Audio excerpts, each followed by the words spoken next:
Welcome back ناظرین، programme ہماری بھی سنو میں بدر منیر چودھری حاضر خدمت ہے، اور ایک حساس موضوع پر ہم بات کر رہے ہیں کہ پاکستان میں اقلیتیں کیوں محفوظ نہیں ہیں اور اہل تشیع کو جو ٹارگٹ کلنگ کا نشانہ بنایا جا رہا ہے اس کی کیا وجہ ہے اور کیسے یہ طوفان تھم سکتا ہے۔ ڈاکٹر صاحب، علامہ اشرفی صاحب نے ایک دو پوائنٹ تو نئے نکالے ہیں، میں ایک تو ہے کہ کیا واقعی ایسے واقعات سمجھ جسٹیفائڈ تو لگتے ہیں ایسے واقعات کہ باقاعدہ طور پر ایسے پلاننگ سے کام کیا جاتا ہے تاکہ باہر آیا جائے؟ یہ ایک ایسا حربہ ہے جو بہت سال پہلے جناب مشرف صاحب نے استعمال کیا تھا مختار مائی کے سلسلے میں۔ صحیح۔ دیکھیے کہ ذہانت کی کئی قسمیں ہوتی ہیں، مثبت بھی ہوتی ہے اور منفی بھی ہوتی ہے۔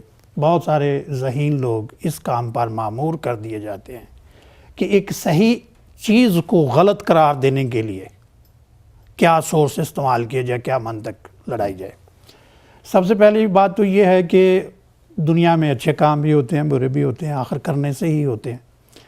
لیکن آپ نے گفتگو کے آغاز میں کہا تھا کہ بس مسافر لے کے جاتی ہے اور کیا بس کو ختم کر دینا چاہیے؟ بس تو نہیں ختم کرنی چاہیے، لیکن اس کو اندھا دھند نہیں چلانا چاہیے۔ اس کا ڈرائیور ٹھیک ہونا چاہیے، اور اس کا ڈرائیور بھی سمجھدار ہونا چاہیے، تجربہ کار ہونا چاہیے، کیونکہ اس کی ایک زندگی نہیں ہے بلکہ اس کی 50 یا 60 جانیں جو ہیں مرہون منت ہے۔ اگر وہ کھڈ میں اس کو گرائے گا تو سبھی لوگ مر جائیں گے۔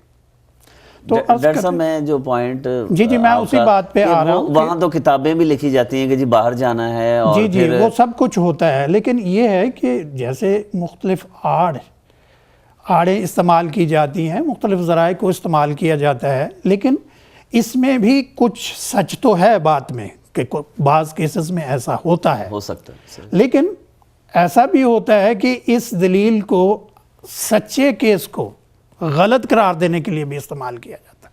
صحیح۔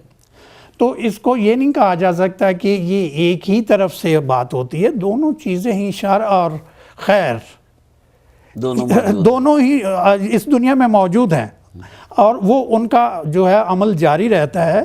یہ کہنا کہ جی یہ کام جو ہے غلط کام نہیں ہوتا، میں یہ بھی کہوں گا کہ یہ بھی کہنا صحیح نہیں ہے، ہوتا ہے، لیکن ایک غلط آدمی کو یا ایک غلط کام کو مثال بنا لینا کہ ہر چیز غلط ہے، یہ بھی صحیح نہیں ہے۔ سارے طرح کے لوگ، سبھی لوگ جو ہیں، اور اسی چیز کو کہ کون سچا ہے کون غلط ہے، اسی لیے یہ ادارے بنے ہیں، ایجنسیز بنی ہیں، پولیس بنی ہے، یہ وزارت داخلہ بنی ہے کہ وہ تحقیق کرے، تفتیش کرے، اور پھر اس کے بعد کسی نتیجے پہ پہنچ کے جو مجرم ہے اس کو سزا دے، اور جو صحیح ہے، جو آدمی جو ہے سچ بول رہا ہے اس کو رہا کرے۔ لیکن ہو کیا رہا ہے کہ ہجوم کے فیصلے کو ہی فائنل سمجھ لیا جاتا ہے، اور یہی ایک ہماری بدنصیبی ہے۔ بہت شکریہ ڈاکٹر صاحب۔ سید آصف رضا صاحب کی طرف چلتے ہیں۔ آصف رضا صاحب، جو ہیومن رائٹس واچ کی رپورٹ ہے کہ اتنے زیادہ لوگ اور اہل تشیع لوگ مارے جا رہے ہیں، ہزارہ جو بلوچستان میں وہ ہزارہ قبیلہ کے جو لوگ ہیں اہل تشیع، اور گلگت سائڈ پہ جتنے لوگ ہیں بسوں سے اتار کر مارا جاتا ہے، تو دل نہیں مانتا جو کہ کیا یہ وہ مسلمان ہی ہیں؟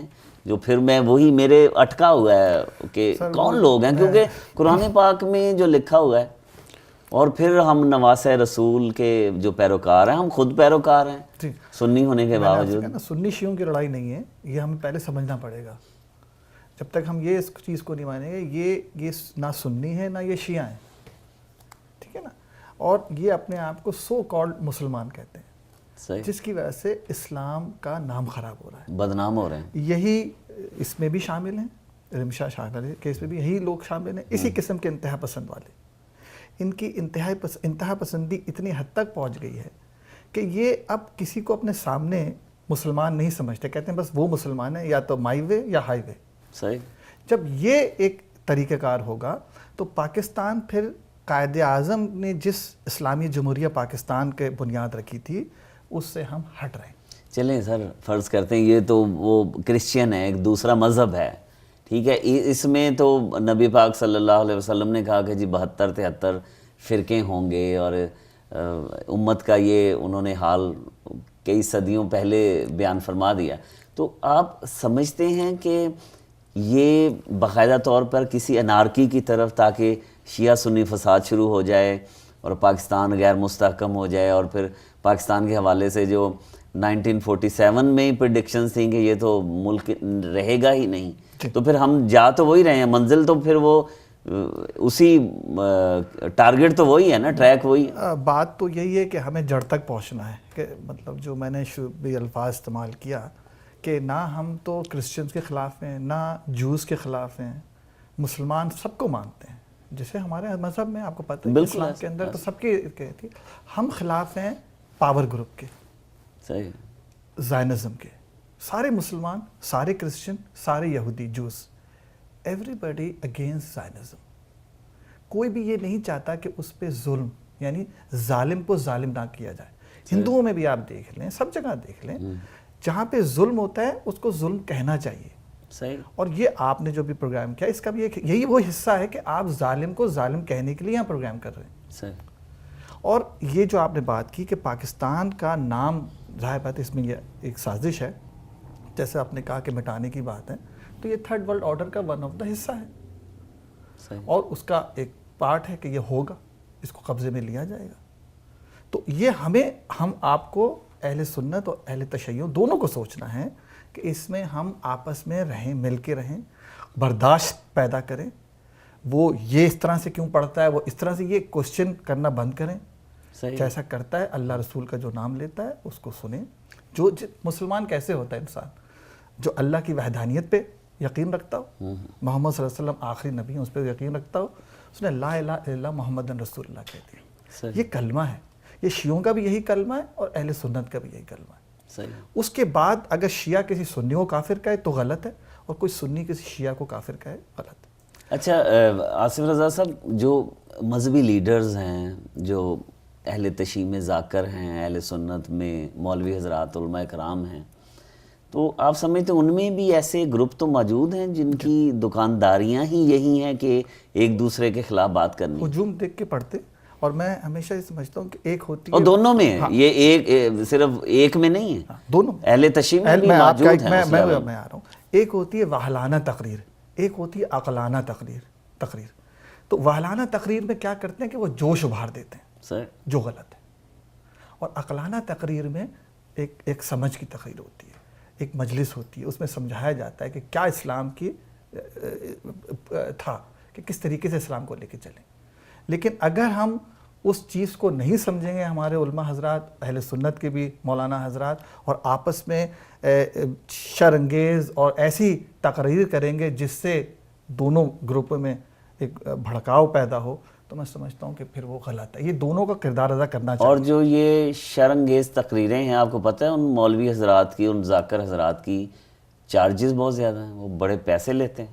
جی, ان کو بلایا جاتا ہے اپنے گاؤں میں, اپنے ڈیروں پر, کہ جناب آپ یہ تقریر کریں اس طرح کی نفرت انگیز, اور لوگ وہ بڑا واہ واہ کرتے ہیں, اور وہ بڑے ڈھیر سارے لاکھوں روپے لے کے چلے جاتے ہیں. جی, یہ میں وہی کہتا ہوں, وہ عقلانہ تقریر نہیں کرتے, پھر وہ وحلانہ تقریر کرتے ہیں.